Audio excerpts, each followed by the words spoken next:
Shalom, haleluya, puji Tuhan. Selamat pagi Bapak Ibu Saudara yang sedang menonton maupun yang menonton melalui live streaming dan juga di jam-jam berikutnya. Mari kita sebelum mulai, aku undang kita semua untuk siapkan hati kita masuk ke dalam hadirat Tuhan. Kita mau sama-sama sembah Tuhan.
Kalau kami boleh berkumpul lagi pada pagi hari ini ya Tuhan, kami bersyukur kepadamu ya Tuhan. Kami naikkan setiap apapun yang bisa kami naikkan. Syukur kami ya Tuhan, pujian kami, penyembahan kami hanya kepadamu ya Tuhan. Di pagi ini ya Bapa, kami rindu untuk mencarimu ya Tuhan, memandang wajahmu. Dan kami mau rasakan kebaikanmu ya Tuhan melalui tuntunan sepekan pada hari ini ya Tuhan. Bapak, biar Kau yang sertai kami pada pagi hari ini ya Tuhan. Kau yang juga sertai Bapak Ibu yang sedang menonton ya Tuhan. Dan Kau yang terus beracara di tengah-tengah kami.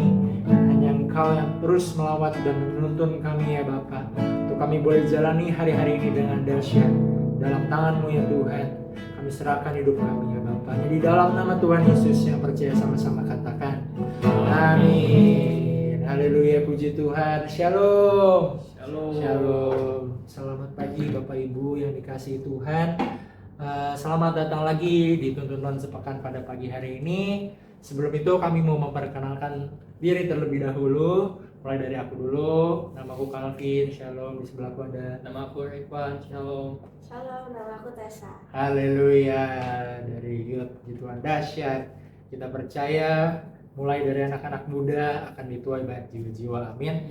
Hari ini kami akan menyampaikan beberapa pesan tentunya yang sudah ditentukan. Kami akan membawakan salah satu pesan dari 12 pengakuan iman GBI. Dan yang kami mau bacakan adalah di poin yang nomor 11. Baik, aku akan bacakan untuk poinnya, yaitu Tuhan Yesus Kristus akan turun dari surga untuk membangkitkan semua umatnya yang telah mati di dalam Dia dan mengangkatnya bersama-sama semua umatnya yang masih hidup, lalu bertemu dengan Dia di angkasa. Kemudian Ia akan datang kembali bersama orang kudusnya untuk mendirikan kerajaan 1000 tahun di bumi ini. Haleluya.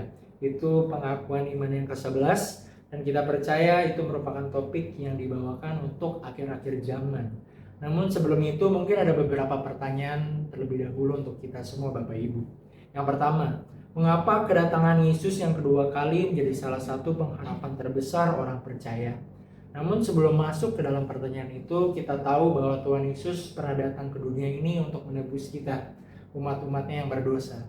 Dan yang kita tahu, sebelum Tuhan Yesus datang untuk menebus dosa umat-umatnya di atas kayu salib, ada juga kepercayaan kalau Tuhan Yesus tidak datang untuk disalib, maka dari semua umat manusia itu tidak ada yang selamat.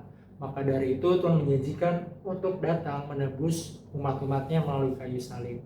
Namun itu hanya baru dari permulaan, di mana umat-umat Tuhan itu ditebus, lalu dimulai dengan bagaimana umat-umat ini dan juga orang-orangnya Tuhan, murid-muridnya Tuhan hidup di dalam Kristus.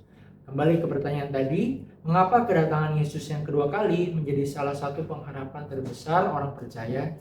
Karena ini adalah janji Tuhan sendiri. Jadi kalau yang boleh kita buka di dalam ayatnya yang akan saya bacakan, yaitu di Yohanes 14 ayat yang pertama sampai ketiga aku akan bacakan dengan temanya yaitu rumah Bapa. Ayat yang 1, janganlah gelisah hatimu, percayalah kepada Allah, percayalah juga kepadaku. Di rumah Bapakku banyak tempat tinggal. Jika tidak demikian, tentu aku mengatakannya kepadamu.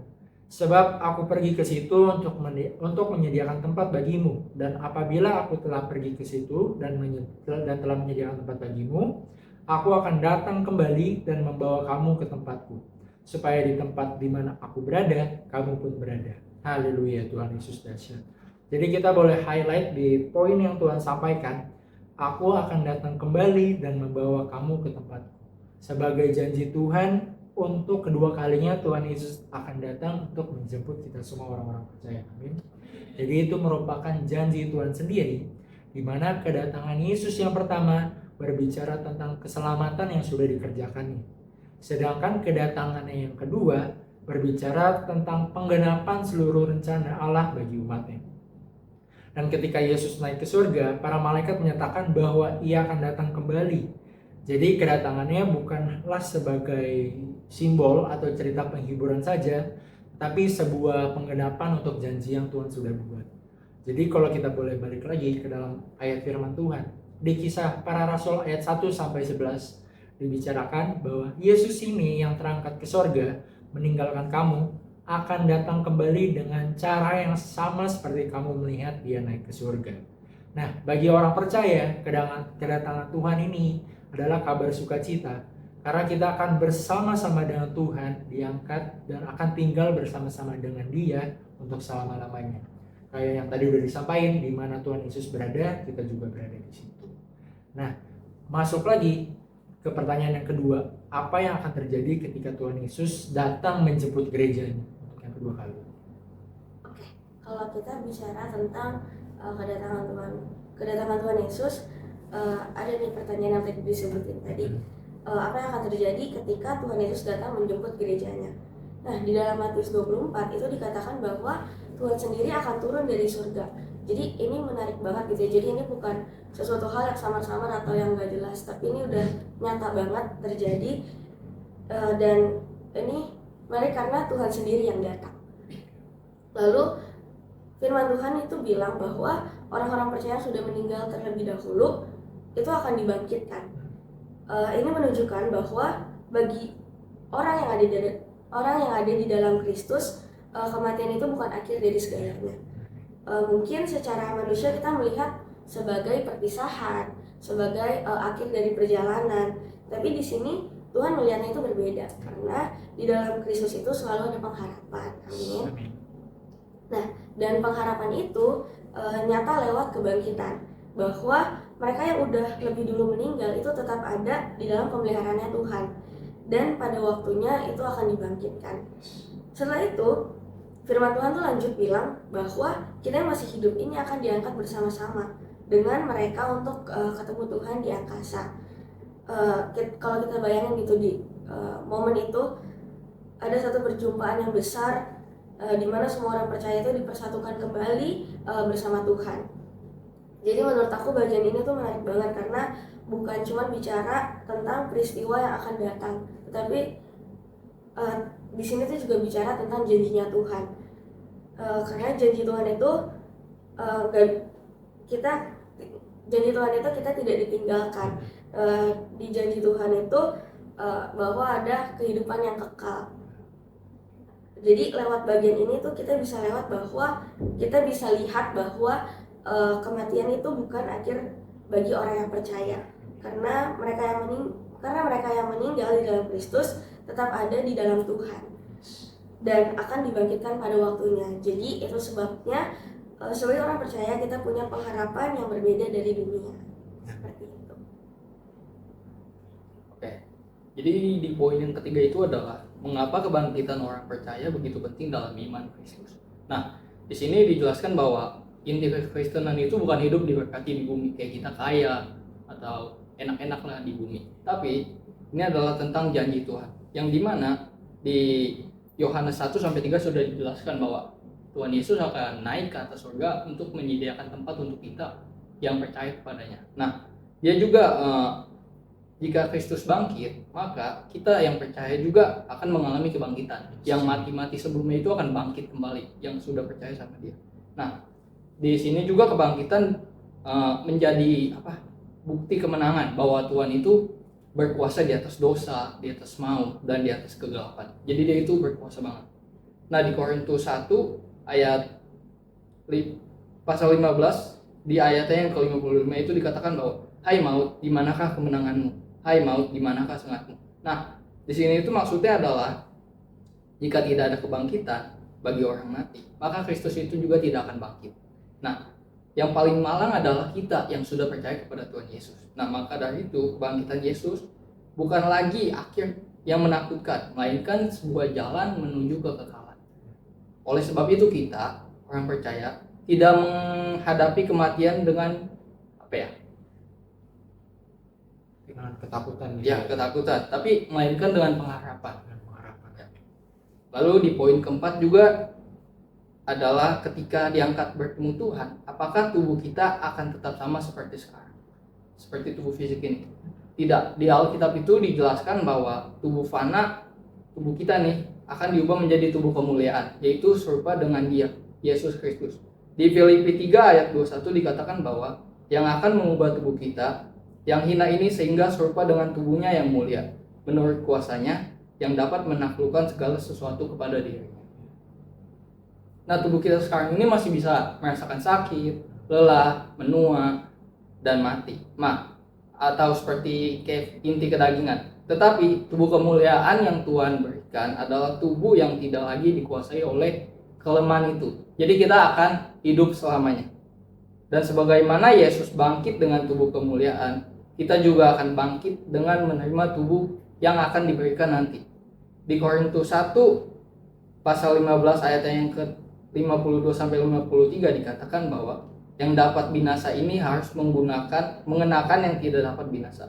Ini merupakan bagian dari pengharapan besar yang Tuhan sediakan bagi umatnya. Lanjut ke poin keempat. Oke, lalu setelah pelanggaran gereja, apa yang dilakukan Tuhan Yesus? Di sini Alkitab menunjukkan bahwa setelah itu Tuhan Yesus akan datang kembali. Bukan lagi dalam kerendahan seperti saat pertama kali ia datang ke dunia, tapi dalam kemuliaannya sebagai raja di atas segala raja. Kalau dulu Yesus datang sebagai juru selamat, lahir mengalami penderitaan bahkan disalibkan, nanti Tuhan Yesus itu akan datang dengan otoritas yang penuh. Semua mata akan melihat kepada kemuliaannya dan dunia akan tahu bahwa dia adalah raja yang sesungguhnya. Nah, firman Tuhan juga bilang bahwa dia akan datang bersama dengan orang-orang kudusnya. Di sini menunjukkan bahwa ada kemenangan bersama Kristus. Jadi mereka yang setia kepadanya akan ikut ambil bagian dalam kemuliaan itu. Lalu setelah itu Tuhan akan mendirikan kerajaan 1000 tahun di bumi. Nah, kerajaan 1000 tahun di bumi itu seperti apa? Boleh dijelaskan oleh Pak? Ya, betul. Jadi sebenarnya kerajaan 1000 tahun ini cukup kompleks. Jadi kalau misalnya kita boleh buka di firman Tuhan, kalau Bapak Ibu juga boleh di rumah buka pada kitabnya masing-masing, pada Wahyu 20. Ini menceritakan tentang kerajaan 1000 tahun, di mana timelinenya adalah ketika kuasa Tuhan menjadi sempurna, maka setiap iblis-iblis itu disekap.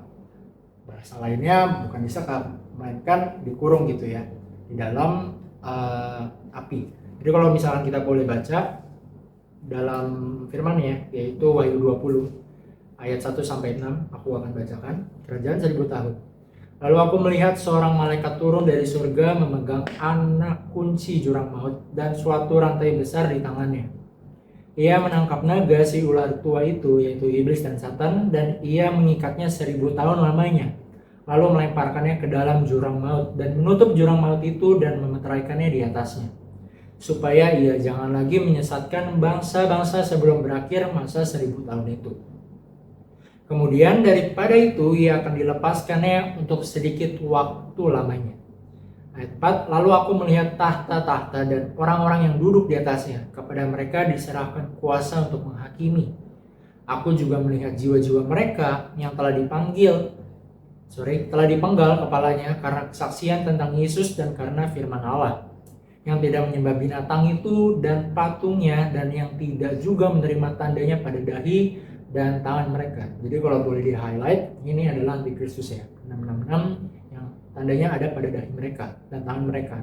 Dan mereka hidup kembali dan memerintah sebagai raja bersama-sama dengan Kristus untuk masa 1000 tahun. Tetapi orang-orang mati yang lain tidak bangkit sebelum berakhir masa yang 1000 tahun itu. Inilah kebangkitan pertama. Berbahagia dan kuduslah ia yang mendapat bagian dalam kebangkitan pertama itu. Kematian yang kedua tidak berkuasa lagi atas mereka. Tetapi mereka akan menjadi imam-imam Allah dan Kristus, dan mereka akan memerintahkan sebagai raja bersama-sama dengan dia 1000 tahun lamanya. Dan setelah itu ada penjelasan tentang bagaimana kejadian setelah 1000 tahun ini akan berakhir. Jadi kalau boleh disimpulkan, ini cukup kompleks dan terbagi menjadi dua pemahaman gitu ya, antara amilenialisme dan juga postmilenialisme. Namun yang sekarang kita pahami adalah 1000 tahun ini bukan sebagai waktu literal, melainkan simbol masa pemerintahan Kristus di surga dan melalui gerejanya yang saat ini.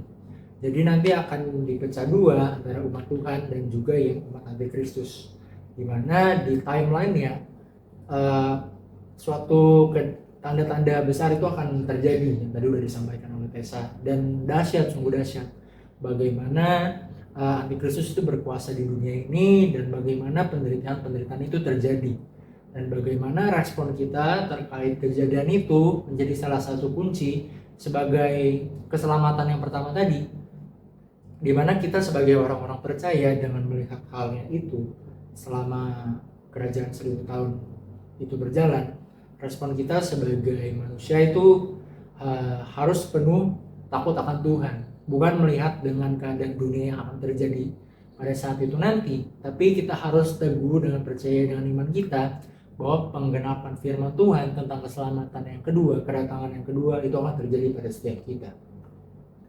Nah, kerajaan 1000 tahun ini secara harafiahnya adalah masa pemerintahan Kristus di bumi sebagaimana dinubuatkan dalam kitab Wahyu yang tadi kita bacakan. Ini menunjukkan kemenangan Tuhan yang sempurna atas segala kuasa musuh, dan iblis tidak lagi memiliki kebebasan untuk menyesatkan bangsa-bangsa seperti sebelumnya. Orang-orang kudus akan memerintah bersama Kristus, dan juga kerajaan 1000 tahun menjadi bukti bahwa seluruh janji Tuhan akan digenapi secara sempurna. Jadi ketika kita akan baca lagi setelah periode kerajaan 1000 tahun itu setelah berakhir, maka ada masanya di mana iblis itu akan dilepaskan dan kembali lagi berkuasa untuk sedikit waktu pada Antikristus, dan itu adalah hari peperangan terakhir di mana antara Antikristus dan juga yang berpegang kepada Kristus. Nah, maka dari itu karena kita sedang hidup di era seperti ini yang akan datang ke akhir zaman tersebut, itu menjadi salah satu kunci. Yang paling pertama adalah respon kita. Nah, itu yang akan jadi pertanyaan kita di pertanyaan berikutnya, yaitu jika Tuhan Yesus akan datang kembali, bagaimana seharusnya kita hidup hari-hari ini? Oke, jadi yang pertama kita harus hidup berjaga-jaga. Di dalam Matius 24 ayat 44 itu dikatakan bahwa sebab itu hendaklah kamu juga siap sedia. Maksudnya adalah bukan hidup dalam ketakutan, tapi kita hidup dengan mengikuti perintah-perintah Tuhan dan bersiap kapan saja jika Tuhan itu akan datang. Kita tidak tahu kedatangannya kapan, tetapi kita harus hidup siap dan sedia. Lalu yang kedua itu adalah hidup dalam kekudusan. Dikatakan bahwa jika kedatangan Tuhan adalah untuk mendorong kita untuk meninggalkan dosa dan hidup berkenan kepadanya. Lalu di poin yang ketiga adalah tetap setia melayani. Apapun pelayanan yang kita lakukan, kita harus tetap setia melakukannya dengan sungguh-sungguh dan melakukannya untuk Tuhan. Nah, jangan sampai semangat kita itu menjadi kendor hanya karena Tuhan belum datang. Lalu di poin yang keempat adalah tetap menjalankan amanat agung. Di Matius 28 ayat 19-20 dikatakan bahwa karena itu pergilah, jadikanlah semua murid bangsaku dan baptislah mereka dalam nama Bapa dan Anak dan Roh Kudus, dan ajarlah mereka melakukan segala sesuatu yang telah kuperintahkan kepadamu, dan ketahuilah aku menyertai kamu senantiasa sampai kepada akhir zaman. Nah, di sini dikatakan bahwa kita harus mengikuti amanat Tuhan Yesus, yaitu karena di dunia ini masih banyak yang belum mendengar kesaksian tentang Tuhan Yesus. Kita sebagai anak-anak yang percaya kepadanya harus ikut menyebarkan Injil kepada seluruh dunia. Dan sebelum Tuhan Yesus datang, gereja dipanggil untuk terus menjadi terang dan menjadi saksi Kristus. Dari keempat poin ini kita belajar untuk terus mengikuti Dia. Amin. Oke, baik. Tadi udah sempat di-mention gitu ya. Yang pertama, kita tuh nggak boleh hidup dalam ketakutan gitu. Di sini aku mau tekanin lagi, apa kita perlu takut menghadapi kedatangan Tuhan. Kalau kita hidup di dalam Kristus, sebenarnya kedatangan Tuhan itu bukan sesuatu hal yang harus ditakutin. Tapi ini adalah penggenapan dari pengharapan yang selama ini udah kita pegang. Selama kita hidup sebagai orang percaya, kita terus menantikan janji Tuhan pastinya. Dan kita percaya bahwa suatu hari nanti Tuhan akan datang kembali. Dan ketika itu terjadi, itu bukan menjadi kayak momen ketakutan, tapi dijadikan sebagai momen sukacita gitu. Karena pada akhirnya kedatangan Tuhan itu berarti kita akan bersama dengan Tuhan. Jadi semua pergumulan, semua apapun yang udah kita alamin di dunia itu akan berakhir. Ibaratnya kayak seorang anak yang udah lama berpisah sama ayahnya, bukan rasa takut yang memenuhi hatinya saat tahu ayahnya akan datang, tapi kerinduan, sukacita, dan pasti anaknya ini antusiasme untuk bertemu kembali dengan ayahnya. Nah, seharusnya seperti itu juga hati kita sebagai orang percaya, bukan hidup dalam ketakutan akan kedatangan Tuhan, tapi hidup dengan kerinduan. Rindu untuk bertemu dengan Tuhan itu sudah lebih dulu mengasihi, menyelamatkan, dan memanggil kita menjadi miliknya Tuhan. Jadi pertanyaannya itu bukan takut atau tidak, tapi apakah hati kita sungguh merindukan kedatangannya? Karena semakin kita mengenal Tuhan, semakin kita rindu untuk bersama-sama dengan Tuhan.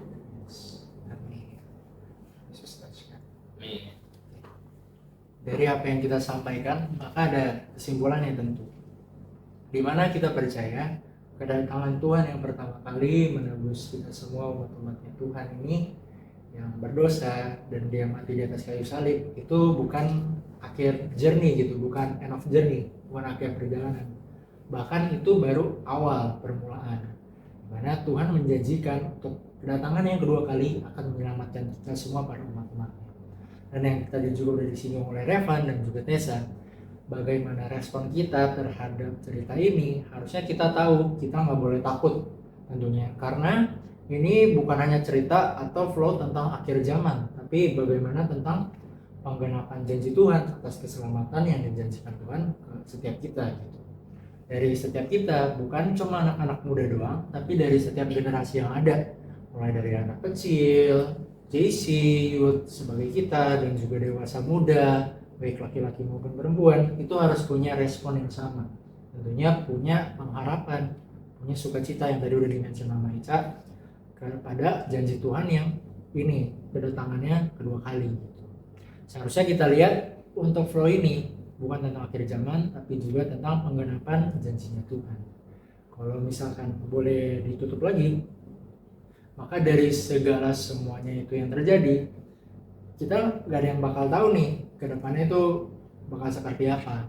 Jadi hidup kita terus hidup dalam keadaan berjaga-jaga. Gak ada yang tahu besok kita masih ada atau enggak. Bukan pas kita dengar, wah antikristus sudah mulai menyebar dan udah berkuasa, mungkin ada beberapa respon gitu.